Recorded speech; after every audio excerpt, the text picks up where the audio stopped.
जय हिंद दोस्तों, शाम की दो बड़ी खबरें। एक बड़ी खबर दिखाऊंगा, आखिर आपको सैनिक संगठन से जुड़ने का क्या फायदा होता है, किस तरीके से आपको विंग ए फौजी आपको रेस्पेक्ट मिलती है, इसका आप देखिए। आज मैं प्रत्यक्ष उदाहरण था, सिंधिया स्कूल में इनवाइट था और वहां पर जो प्रोग्राम थे वहां पर हमें किस तरीके का एक सम्मान मिलता है। विंग ए फौजी मेरी कोई आइडेंटिटी नहीं है, मैं एक फौजी हूं, इतना ही मेरे लिए बहुत है। इसके सारे प्रोग्राम और वीडियो दिखाऊंगा। और दूसरी मैं बात करना वाला हूं कि जैसे आपने सुना होगा, भारतीय किसान और जवान पार्टी के जो राष्ट्रीय प्रेसिडेंट हैं उनका आह्वान सुनिए और उन्होंने कैंडिडेटों की घोषणा की है, उनकी आप कॉन्फ्रेंस सुनिए। आखिर बिगुल बज चुका है, इलेक्शन की घोषणा हो चुकी है। तो सबसे पहले मैं बात करूंगा, आज ग्वालियर के किले के अंदर एक सिंधिया बॉयज स्कूल है और इसके अंदर बड़ी बड़ी सेलिब्रिटी यानी सलमान खान वहां से पढ़े हैं, बड़े बड़े राजनेता, बड़े बड़े घराने के लोग वहां पढ़े हैं। और वहां पर हमारे फौजी संगठन को इनवाइट किया गया कि आप कम से कम 2 से 3 लोग आइए, और हम 3 वहां गए। हमारे प्रेसिडेंट राम सिंह तोमर साहब, जिनको आप अभी सुन सकते हो, ये और उपाध्यक्ष हैं शत्रुघ्न सिंह तोमर, कैप्टन आर्मर से रिटायर्ड हैं। और मैं वहां पर गया था, हमने वहां की उनका जो ड्रिल कोऑर्डिनेशन कंटिजेंट थे उनसे मुलाकात हुई, उनके प्रिंसिपल से, उनका मान सम्मान और उनका तरतीब को देखा, गद गद हो गया दोस्तों। और ये हमें रेस्पेक्ट मिली। हम कुछ भी नहीं है, आप कुछ भी नहीं, लेकिन हम फौजी हैं, ये बहुत बड़ी बात है। सारे वीडियो, सारी चीजें वहां की झलक देख सकते हैं। बहुत सारे सीनियर सिटीजन्स भी आए थे, उनका एक अनुभव शेयर किया, सेना के बहुत सारे अधिकारी भी थे। अभी मैं आपको थोड़ा सा इंट्रोडक्शन कराता हूं। कैप्टन राम सिंह भदौरिया साहब, आप सैनिकों के लिए, सैनिक संगठन में जुड़ने के लिए आप क्या कहना चाहते हैं साहब? प्लीज 2 शब्द बोलें। सैनिक संगठन में जुड़ने से हमें कई एक फायदे हैं। संगठन की जो भी बात हमें कहीं कहनी है तो बड़े अच्छे ढंग से हम उस बात को दूसरे के सामने अच्छी तरह से रख सकते हैं। और संगठन की आजकल, आज के जो ये समय है उसमें संगठन की बहुत ज़रूरत है। संगठन और दूसरी, गणतंत्र दिवस का दिन था, बहुत सारे फौजियों को सम्मान किया गया था। कुछ उनके आपके साथ में वीडियो शेयर करूंगा। ये हमें कहीं ना कहीं अंदर से मोटिवेट, प्रेरणा करता है कि हम हमेशा, हमारी एक ये कोशिश रहती है, अपने आप को अंडर एस्टिमेट मत करो। आपके अंदर वो गुण है, आपके अंदर वो शक्ति है, आपका ईमान पक्का है, आपको अपनी चीजों के लिए आगे बढ़ना होगा। नो हेजिटेशन, नो फियर, कोई डर नहीं, कोई झिकझिटाहट नहीं। प्लीज संगठित होकर आगे बढ़िए और किसी न किसी संगठन से जुड़िए। दूसरी अब बात मैं कहता हूं कि अब हमारा एक संगठन है जो डोमिनेट कर रहा है पॉलिटिक्स में। उन्होंने हमसे बात किया, घोषणा की, आप प्रेसिडेंट का आह्वान सुनिए, यानी चुनाव की घोषणा हो गई है, लेकिन ये हमारे मोराल है, हमारा अंदर से साहस है, हम कूद चुके हैं। और उन्होंने कुछ जितने भी उनके कैंडिडेट्स हैं महाराष्ट्र में कहां कहां घोषणा की है, आप इनका वीडियो देखिए। इनके कॉन्टेक्ट नंबर है जो मैं आपके साथ शेयर कर रहा हूं। जो भी इंटरेस्टेड है इनके साथ जुड़ने के लिए, हम चाहते हैं कि सभी लोग इनका सहयोग करें, साथ दें, किसी न किसी तरीके से साथ दें। वोट दे के साथ करें, वोट का सपोर्ट करें, फिजिकली सपोर्ट करें, फाइनेंशियली सपोर्ट करें, मोटिवेट करें कि जितना बनता है आपसे। एक सकारात्मक, एक अच्छी कोशिश है, हम उसकी पहल के आप ये वीडियो देख सकते हो। धन्यवाद। मी युद्धवीर प्रकाश महाडिक, भारतीय जवान किसान पार्टीचा मावळ लोकसभा मतदारसंघातून उमेदवार इच्छुक असून मला पक्षाने मान्यता दिलेली आहे। जय हिंद। मी माणिक मुंडे, भारतीय जवान किसान पार्टीतर्फे लोकसभेमध्ये पुणे कन्सल्टन्सीमधनं उमेदवार। मी नारायण अंकुशे, राष्ट्रीय अध्यक्ष भारतीय जवान किसान पार्टी। आज आमच्या 2024 मिशन लोकसभा यासाठी महाराष्ट्रातून आम्ही सर्व मीटिंग बोलवली होती आणि त्या मीटिंगमध्ये आम्ही महाराष्ट्रातले 21 सैनिक त्याच्यामध्ये फायनल केले आहेत। आणि मी देशातल्या सर्व सैनिकांना सांगू इच्छितो कि अब की बार जय जवान जय किसान सरकार आएगा और बाकी जैसे महाराष्ट्र ने जितनी प्रगति की हुआ है, देश के सभी सैनिकों ने ये करना चाहिए। और ये अभी हमें भीख मांगना छोड़ देना चाहिए और अभी हमारे हक के लिए, किसानों के एमएसपी के लिए, सैनिकों के ओआरओपी के लिए, महिलाओं के न्याय के लिए, सर्वसामान्य जनता के हित के लिए हमें एक साथ आके 2024 का लोकसभा का इलेक्शन लड़ना है और जीत हासिल करना है और हिंदुस्तान का नाम रोशन करना है। तो आज मैं हमारे 21 कैंडिडेट के तरफ से मैं कहना चाहूंगा, आज हमने 21 कैंडिडेट जो फाइनल किए हुए हैं, तो कल पूरे देश के 100 कैंडिडेट की हम लिस्ट फाइनल करने जा रहे हैं। तो आज वर्ल्ड ट्रेड सेंटर में पुणे में आज जो मीटिंग हमारी हुई है, तो सभी कैंडिडेट, सभी के चेहरे पे बहुत खुशियां है और सभी को लगता है कि हम अभी जीतने में हमारे पास इतना कॉन्फिडेंस आया हुआ है कि 76 साल के बाद जवान किसान एक साथ आके सरकार बनने जा रहे हैं। धन्यवाद। मी समीर खानोलकर कोल्हापूर लोकसभा मतदारसंघातनं इच्छुक उमेदवार आहे आणि मी कोल्हापूर जिल्ह्यातील सर्व सैनिकांना सांगू इच्छितो की पहिल्यांदा असं 76 वर्षामध्ये तुमच्यासमोर सैनिक सरकार येतंय। त्यावेळी सगळ्यांनी भारतीय जवान किसान पार्टीसाठी जास्तीत जास्त प्रतिसाद द्यावा।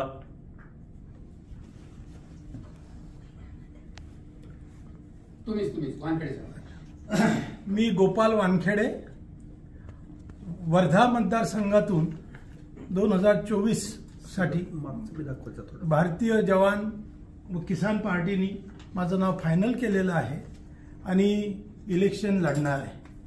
जय हिंद।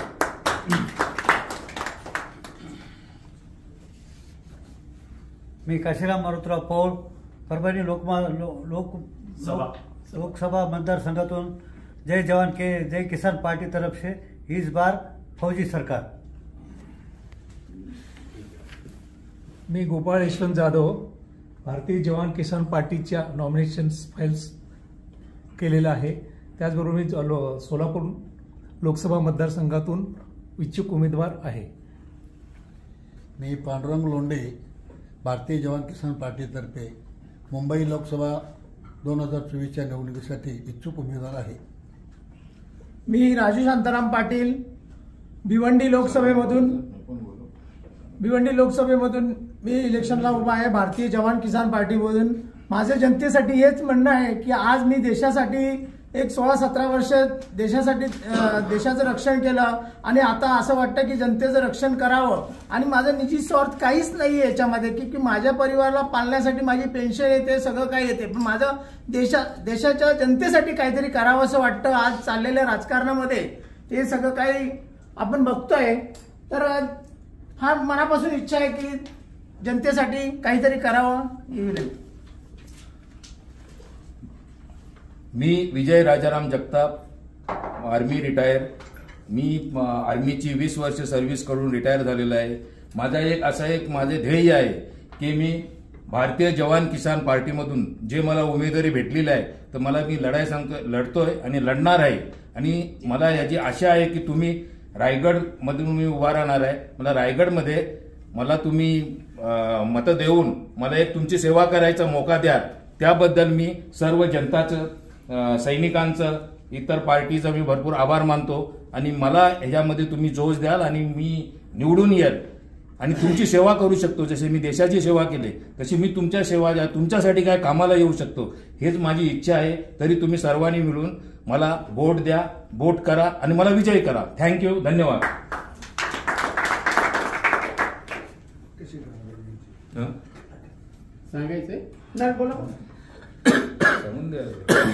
मी भीमराज आरेकर भारतीय जवान किसान पार्टी मिशन 2024 मध्ये लोकसभेचा इच्छुक उमेदवार असून 20 वर्ष मी देशाची सेवा केलेली आहे। जनतेने मला परत जनतेची सेवा करण्याचा मौका द्यावा हीच विनंती। धन्यवाद। मी शोभा सत्तू गरंडे सैनिक पत्नी भारतीय जवान किसान पार्टी तर्फे मिशन 2014।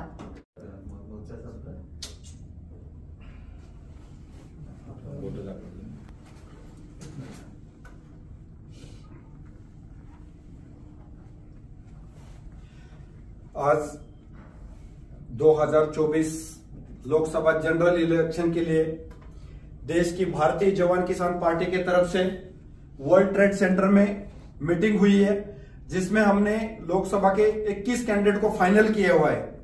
मैं देश के सभी सैनिकों को कहना चाहूंगा, हमने बहुत बड़ा संघर्ष किया ओआरओपी के लिए, हमारे किसानों ने बहुत बड़ा संघर्ष किया एमएसपी के लिए और महिलाओं ने बहुत बड़ा संघर्ष किया उनके मान सम्मान के लिए। तो मैं देश के पूरे जनता को और सैनिकों को कहना चाहूंगा कि अभी हमें संघर्ष करने की जरूरत नहीं है। इस देश के बहादुर जवान सपूत अभी इस देश के रणांगण में उतर चुके हैं और अभी हम इस देश को एक राजनीतिक पहल हम दे रहे हैं। राजनीति की जो दशा और दिशा जो खराब हो चुकी है, इसके देश के सपूत जो देश के 50 लाख सैनिक है वो देश को देने वाले हैं। तो मैं कहना चाहूंगा जो आज महाराष्ट्र के वीर सपूत हमारे सपूत, तो उसमें से हमने 21 सपूतों को और एक वीर पत्नी को हमने आज लोकसभा के कैंडिडेट के लिए फाइनल किए हुए।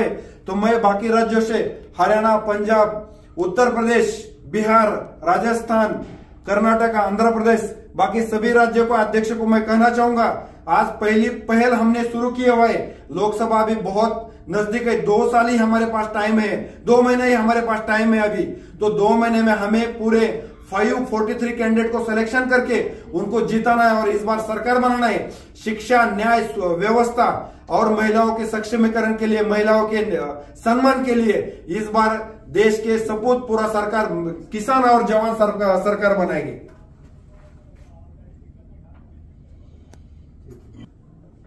भारतीय जवान किसान पार्टी मिशन 2024। मैं महाराष्ट्र के राज्य के सचिव समीर खानोलकर आज महाराष्ट्र के 36 जिलों को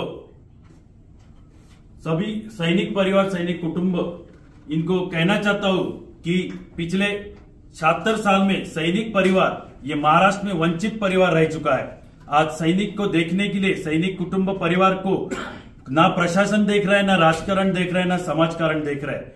इसलिए हमने वंचित सैनिक कुटुंब परिवार को इकट्ठा लेके आज भारतीय जवान किसान पार्टी खड़ी की। मैं महाराष्ट्र के 36 जिले के हर सैनिक को यह कहना चाहता हूं, यदि तुम्हें न्याय चाहिए, तुम्हें हर चीज प्रशासन की और राजकारण की अपने हाथ में लेना चाहिए। इसलिए आने वाले 2024 को पूरे महाराष्ट्र के 36 जिलों से जो भी सैनिक खड़ा हो जाएगा उसको हर परिवार से ज्यादा जिताने के लिए पूरी मेहनत करो। और आज हमने अपने पार्टी से यहाँ मीटिंग के अंदर 21 माजी सैनिक लोकसभा इलेक्शन के लिए खड़े किए हैं। मैं महाराष्ट्र के तमाम को ये वचन देना चाहता हूं कि आप हमारे ऊपर विश्वास रखो, आपका विश्वास पूरा करने की हम पूरी कोशिश करेंगे और 2024 में पूरे महाराष्ट्र में अगली बार भूतपूर्व सैनिक सरकार बनाने की हम पूरी कोशिश कर रहे।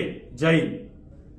जय हिंद। मैं गोपाल वानखेड़े विदर्भ से हूं और आज हम लोगों की जो मीटिंग हुई है उसमें ये 21 कैंडिडेट हमारे जो राष्ट्रीय अध्यक्ष है अंकुश साहब इन्होंने किए हैं और मुझे आशा है कि बाकी भी कैंडिडेट बहुत जल्द फाइनल होंगे और पूरे इंडिया में, पूरे देश में आने वाले समय में फौजियों का सरकार होगा, क्योंकि हम देशभक्त हैं। हमने देश के लिए अपनी जान कुर्बान की है, बाउंड्री के ऊपर देश की रक्षा की है। उसी तरह अब हम सिविलियन बनने के बाद जो जनता है उनकी सेवा करने का जनता को मौका मांग रहे हैं और अपील कर रहा हूं कि ज्यादा से ज्यादा भारतीय जवान और किसान पार्टी को वोट करें, क्योंकि गए 75 साल में सबसे ज्यादा वंचित जो कोई रहा होगा, जिसके लिए जिसका तरफ दुर्लक्ष्य हुआ सरकार का, वो है इस देश का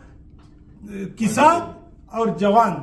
इसीलिए हम दोनों साथ आके हम अपना हक मांगने के लिए लोकसभा तक जाएंगे और देश का विकास करेंगे। जय हिंद, जय भारत। अब की बार जय जवान जय किसान सरकार।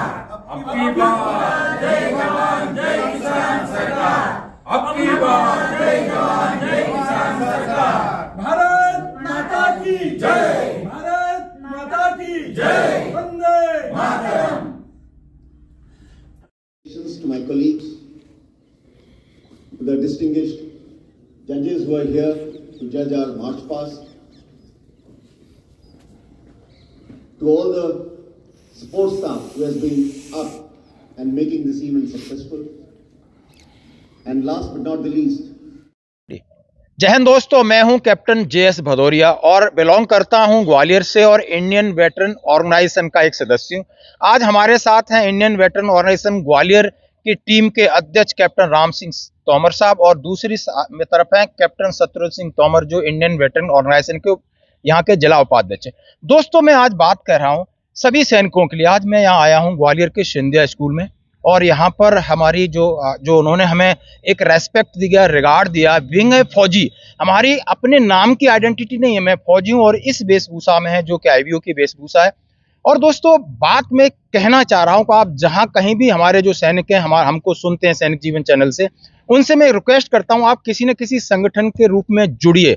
और संगठन से जुड़ने का क्या फायदा होता है? ये फायदा होता है कि आज हम एक इतने बड़ा स्कूल है सिंधिया स्कूल ग्वालियर, आप समझ सकते हो किस तरह का रेपुटेड है, यहाँ सारी चीजें हुई। आज रिपब्लिक डे यहाँ सेलिब्रेट किया गया, बहुत सारे बच्चों के कंटीजेंट थे, वो हमने असेस करने का मौका मिला। यहाँ प्रिंसिपल्स की बात सुनने को मिली, बहुत सारे सीनियर सिटीजन्स भी आए थे, उनका एक अनुभव शेयर किया, सेना के बहुत सारे अधिकारी भी थे। अभी मैं आपको थोड़ा सा इंट्रोडक्शन कराता हूँ। कैप्टन राम सिंह भदौरिया साहब, आप सैनिकों के लिए, सैनिक संगठन में जुड़ने के लिए आप क्या कहना चाहते हैं साहब? प्लीज 2 शब्द बोलें। सैनिक संगठन में जुड़ने से हमें कई एक फायदे हैं। संगठन की जो भी बात हमें कहीं कहनी है तो बड़े अच्छे ढंग से हम उस बात को दूसरे के सामने अच्छी तरह से रख सकते हैं। और संगठन की आजकल आज के जो ये समय है उसमें संगठन की बहुत ज़रूरत है। संगठन की ज़रूरत, एक आदमी कुछ नहीं कर सकता, लेकिन संगठन के साथ में हम बड़े से बड़ा काम बड़े आसानी से कर सकते हैं। और इंडियन वेटरन ऑर्गेनाइजेशन ग्वालियर में जिस तरीके से अपने दिन पर दिन आगे बढ़ रहा है और हर तरह से लोगों के लिए काम कर रहा है, जैसे वीर नारी हैं और हमारे जो भूतपूर्व सैनिक हैं, उनके लिए जो भी उनकी समस्याएं हैं उनको पूर्ण रूप से आगे ले जाते हैं और उसको पूरा करवाने की भरसक कोशिश करते हैं।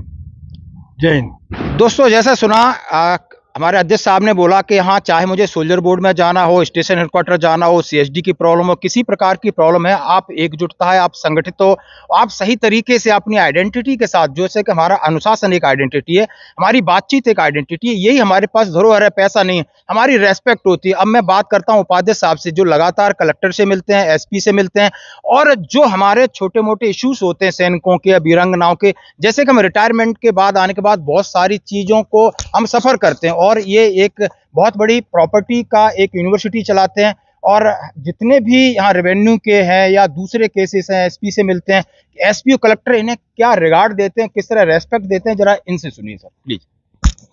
जय हिंद साथियों, सबसे पहले मैं आप सबको ये बताना चाहता हूँ कि कभी भी एक इंसान बहुत कम होता है किसी भी कार्य को या किसी भी संस्था को चलाने के लिए, इसलिए संगठन बहुत ज़रूरी है कि जब हम एकत्रित होते हैं तो कहीं भी जाएं हमारी बात सुनी जाती है। और ये संगठन निस्वार्थ सेवा करता है, निस्वार्थ भाव से काम करता है, क्योंकि अगर कोई सैनिक है या कोई सेवानिवृत्त है, कोई समस्या लेके अध्यक्ष महोदय के पास आता है तो उसकी प्रॉपर कार्रवाई सुनी जाती है, और प्रशासन में जाकर के किसी भी जिस लेवल का, चाहे वो थाना हो, चाहे वो तहसील का काम हो, चाहे वो SP लेवल का काम हो, चाहे कलेक्टर महोदय का काम हो, तो उस समस्या को आगे रखा जाता है। दूसरी बात, प्रशासन के साथ मिलकर जो भी कार्रवाइयाँ हैं उनको दुरुस्त किया जाता है, या फिर उनकी समस्याएं सुनकर उन पे अमल किया जाता है, उनको हल किया जाता है। मैं ग्वालियर में जितने भी सेवानिवृत्त सैनिक हैं उनसे ये कहना चाहता हूँ कि किसी न किसी संगठन से जुड़िए। वैसे जिस हिसाब से IBO जो हमारा इंडियन वेटरन ऑर्गेनाइजेशन जो संगठन काम करता है, उसकी कार्यशैली बहुत ही अव्वल और आला दर्जे की है। ये ना किसी की कोई जरूरत, मतलब ना किसी से उनको स्वार्थ है, और निस्वार्थ काम करते हैं। इसलिए और मैं ये कहना चाहूँगा कि किसी ना किसी की मदद करते रहिए। मैं यहाँ आके देख रहा था, जैसे सिंधिया पब्लिक ये स्कूल में बहुत ही पुराने 1974 का बैच आया था, अपने आप में एक से बढ़कर एक बिजनेसमैन, कोई सेलिब्रिटी, कोई नेता अभिनेता सब आए थे, लेकिन आज इस मोमेंट को बहुत एंजॉय कर रहे थे। वो सब यही चाहते हैं, जैसे हम लास्ट पड़ाव पे पहुंच जाते हैं तो हम ये चाहते हैं कि ज़िंदगी की भागदौड़ हम सिर्फ अपने लिए जीते रहते हैं और दूसरे के लिए हम कुछ काम ही नहीं कर पाते। तो संगठन में जुड़ करके आप अपना, अगर अपना काम है तो वो भी कर सकते हैं, और खासकर दूसरे के लिए कोई मदद है उसके लिए तत्पर रहें और हम मदद कर सकते हैं। यही मेरा आप लोगों के लिए संदेश है। जय हिंद, जय भारत। जैसे कि कहा कि संगठन में शक्ति होती है और संगठन यदि आप शक्ति यदि अपनी बढ़ाना है तो आपको संगठित होना पड़ेगा, तभी आपकी बात प्रशासन सुनेगा, आपके नेता सुनेंगे या दूसरे लोग सुनेंगे। इसलिए आप जहां कहीं भी हैं अपने किसी संगठन से जरूर जुड़िए और आपको बहुत सारे वीडियोस हैं आज सुबह के प्रोग्राम के, हम आपके साथ शेयर करते हैं। धन्यवाद दोस्तों।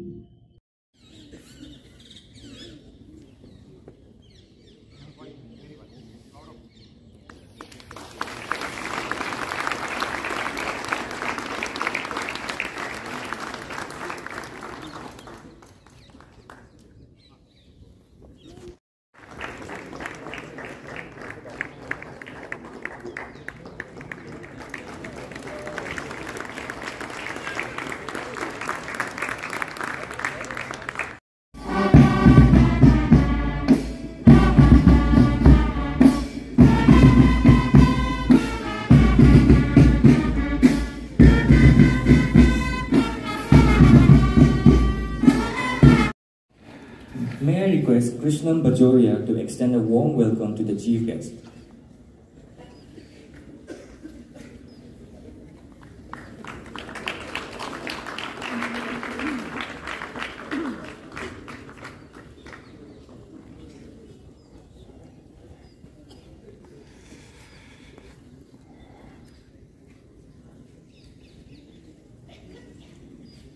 The first thing is that no Sindhian will avoid any work. Avoid, bypass, confuse, delay. These are the 4 negative words which people have got. And the Sindhians or the principal, everyone, they elect, ये इसको खत्म कर देते हैं, इस चीज को, जो एक आपके अंदर जो क्वालिटीज आती है, those 4 C's I have said. Thank you so much for gentlemen. And on the Republic Day, my personal thing I want to say is that कि मैं कर्नल अरविंद झा भारतवर्ष का अमित सम्मान करता हूं। मैं कर्नल अरविंद झा भारतवर्ष का अमित सम्मान करता हूं। यहाँ की सुनहरी मिट्टी का सदा गुणगान करता हूं। इच्छा नहीं मेरी स्वर्ग जाके मोक्ष पाने की, तिरंगा हो कफन मेरा, यही अरमान रखता हूं।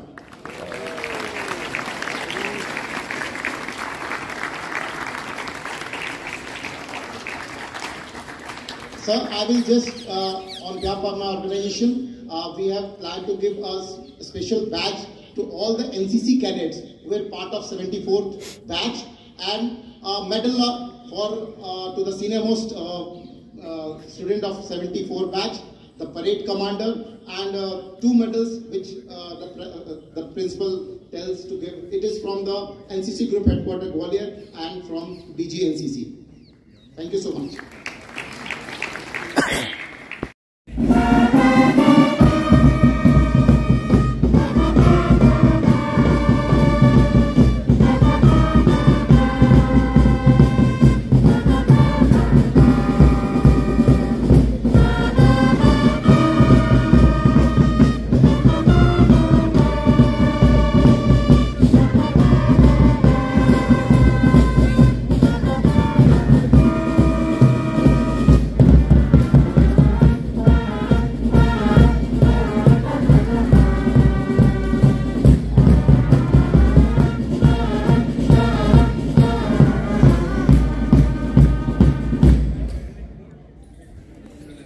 पैरों से वह है धरती आसमान भारत भूमि, वैभव वाली सतरंगी झांकी गिरी की, नदियों वाली